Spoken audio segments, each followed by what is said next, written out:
Bismillahirrahmanirrahim. Assalamualaikum warahmatullahi wabarakatuh. Waalaikumsalam warahmatullahi wabarakatuh. Baik, apakah kalian sehat? Alhamdulillah. Baik, sebelum kita memulai pelajaran pada hari ini, ketua kelasnya siapa? Saya Pak. Baik, Rahmat Fajri, Bapak minta tolong untuk memimpin doa terlebih dahulu ya. Saya Pak.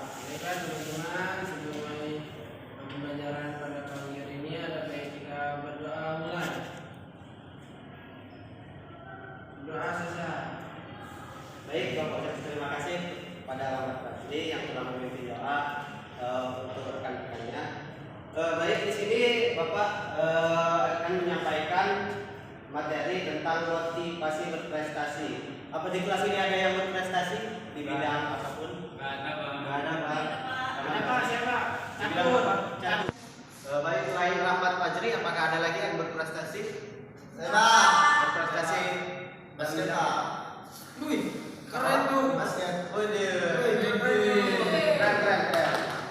Baik, mengenai materi kita yaitu motivasi berprestasi. Di sini apakah ada yang sudah mengerti apa itu motivasi? Belum, Pak. Baik, di sini Bapak akan menjelaskan tentang motivasi ya. Iya, Pak. Motivasi adalah daya penggerak di dalam diri seseorang untuk berbuat sendiri. Motivasi merupakan kondisi internal individu yang mendorong untuk berbuat sesuatu. Baik, yang kedua di sini ada filosofi motivasi. Yang pertama itu ada pada hakikatnya motivasi diyakini sebagai hasil penguatan atau reinforcement. Contohnya itu ada perolehan nilai bagus atau pujian guru akan menambah motivasi belajar. Yang kedua ada dorongan seseorang untuk menunjukkan bahwa dirinya positif atau seorang yang baik. Yang ketiga itu ada teori atribusi. Yang pertama, siswa yang meyakini bahwa sukses atau gagal itu disebabkan oleh faktor kemampuan dan usaha dalam diri. Yang kedua, siswa yang percaya bahwa berhasil atau gagal itu disebabkan oleh faktor luar dari eksternal. Yang keempat itu ada teori self-worth. Teori self-worth itu adalah seseorang individu atau belajar dari persepsi masyarakat bahwa seseorang itu dinilai atau dihargai karena prestasinya.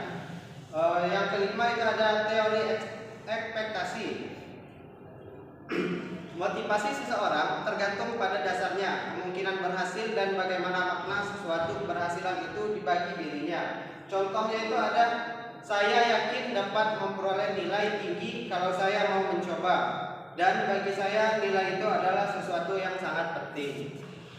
Yang keenam itu ada teori humanistik. Untuk teori humanistik itu ada dibagi menjadi 7 macam, yaitu kebutuhan fisik, kebutuhan rasa aman, kebutuhan aman diterima, dan kasih sayang atau dicintai. Yang selanjutnya itu ada kebutuhan untuk memperoleh pengakuan dan persetujuan, kebutuhan ingin tahu, mengerti, dan menyelidiki. Yang keenam itu ada kebutuhan mendapat keindahan dan kondisi teratur. Yang ketujuh dan terakhir itu adalah kebutuhan aktualisasi diri menjadi apapun yang diinginkan. Baik, apakah sudah mengerti yang dimaksud dengan motivasi?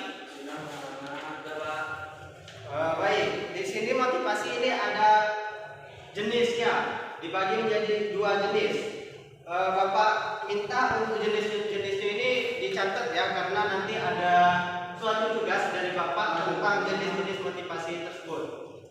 Yang pertama ini ada motivasi intrinsik. Apakah ada yang sudah mengetahui apa itu motivasi intrinsik? Belum, Pak. Baik, di sini ada motivasi intrinsik, yaitu dorongan yang bersumber dari dalam diri seseorang. Contohnya itu ada seperti dorongan ingin minum, dorongan ingin bisa, dan juga contoh membersihkan kamar karena hobi bersih-bersih. Yang kedua di sini ada motivasi ekstrinsik, yaitu dorongan untuk berbuat sesuatu yang berasal dari luar diri. Contohnya berprestasi dalam lomba karena ingin membawa pulang hadiah. Apa sudah dicatat kedua jenis-jenis motivasi tersebut? Duduk, Pak. Baik, nanti ada sesuatu ya untuk kalian tentang jenis-jenis motivasi. Baik, Pak. Baik, selanjutnya ada motivasi berprestasi. Nah, dalam judul kita tadi kan menerangkan bahwa motivasi berprestasi. Apa sih motivasi berprestasi tersebut? Motivasi berprestasi adalah dorongan untuk berjuang, bekerja habis-habisan untuk mencapai sukses. Seperti yang siapa tadi yang catur kan Rahmat Fajri ya? Iya, siapa? Ya, berprestasi dalam catur ya. Nah, untuk catur itu kan kita harus berjuang untuk mengalahkan lawan kita ya. Dalam memutar otak bagaimana sih cara cepat untuk mengalahkan lawan kita tersebut. Dan juga ada siapa tadi Rizky Febri berprestasi dalam Basket, Pak. basket. Nah, kalau di basket itu kan kita harus cepat-cepatan dalam mengumpulkan skor agar kita langsung menang gitu kan ya. Baik. Selanjutnya itu ada jenis-jenis tingkatan motivasi seseorang. Yang pertama itu ada motivasi yang didasarkan atas ketakutan. Yang kedua ada motivasi ingin mencapai sesuatu.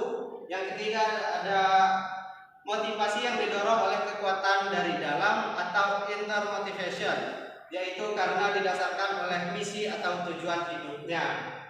Seperti contohnya tadi ya, untuk Rizky Febri dan Rahmat Fajri. Dan selanjutnya ini ada faktor-faktor yang mempengaruhi motivasi berprestasi. Yang pertama ada faktor individual. Dalam hal faktor individual yang dimaksud terutama adalah faktor integrasi dan faktor penilaian individu tentang dirinya. Yang kedua itu ada faktor lingkungan. Nah, dalam faktor lingkungan ini dibagi menjadi 3, yaitu faktor keluarga, sosial, dan akademik. Yang pertama itu ada lingkungan keluarga.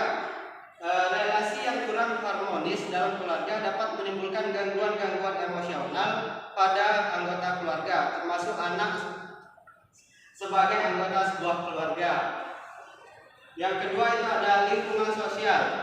Lingkungan sosial itu adalah lingkungan sekitar tempat individu hidup dan bergaul sehari-hari, seperti di rumah kita ya. Yang ketiga ada lingkungan akademik. Lingkungan akademik itu apa sih? Ya, seperti di sekolah kita ini ya. Selanjutnya ada cara menumbuhkan motivasi berprestasi. Dibagi menjadi 5, yaitu tetapkan tujuan atau goal setting, yakin dan optimis bahwa kita dapat berubah, bahkan kita memang harus berubah untuk mencapai titik maksimum. Yang kedua itu ada susunlah target yang masuk akal. Ketiga, belajar menggunakan bahasa prestasi. Dan keempat, belajar sendiri, cermat menganalisis diri. Dan yang kelima itu ada perkaya motivasi. Yang terakhir itu ada ciri-ciri orang yang mempunyai motivasi berprestasi, yaitu tekun dalam menghadapi tugas. Dan yang kedua ada ulet dalam menghadapi kesulitan. Yang ketiga itu ada senang mencari dan memecahkan masalah soal-soal. Dan keempat itu ada punya target yang jelas dalam belajar. Mungkin itu materi motivasi berprestasi dari Bapak. Apakah sudah mengerti? Sudah.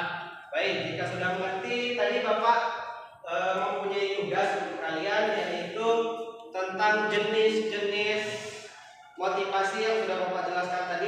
Sudah dicatatkan jenisnya? Sudah. Ada yang bisa mengungkapkan jenis itu ada dibagi 2 tadi, apa aja? Mungkin Rahmat Fajri atau siapapun.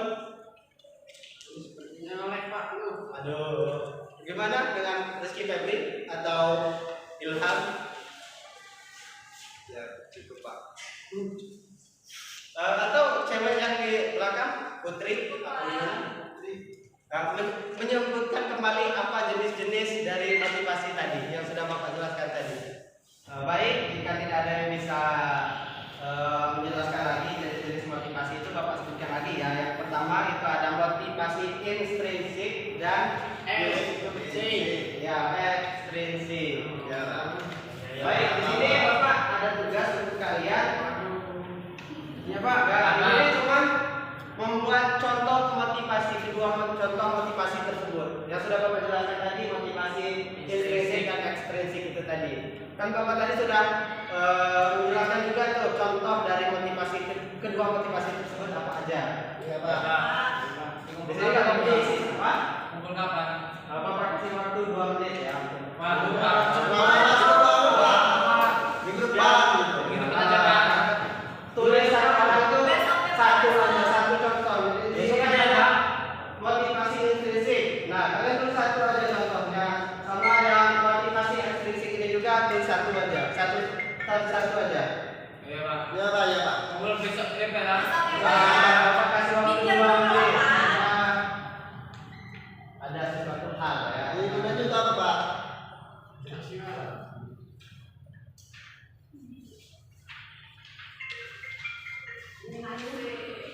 Baik, Bapak kasih waktu 2 menit untuk mengerjakan ya. Di sini juga ditulis nama, kelas dan tanggal pada hari ini ya, ditulis. Pak, mau pena nggak Pak? Waduh, Bapak baik. Karena waktunya sudah 2 menit, Bapak minta ketua kelasnya untuk mengumpulkan teman-teman. Ya, Pak. Ya, Pak. Dan saya, Pak. Pak, bisa, Pak. Ya, Pak.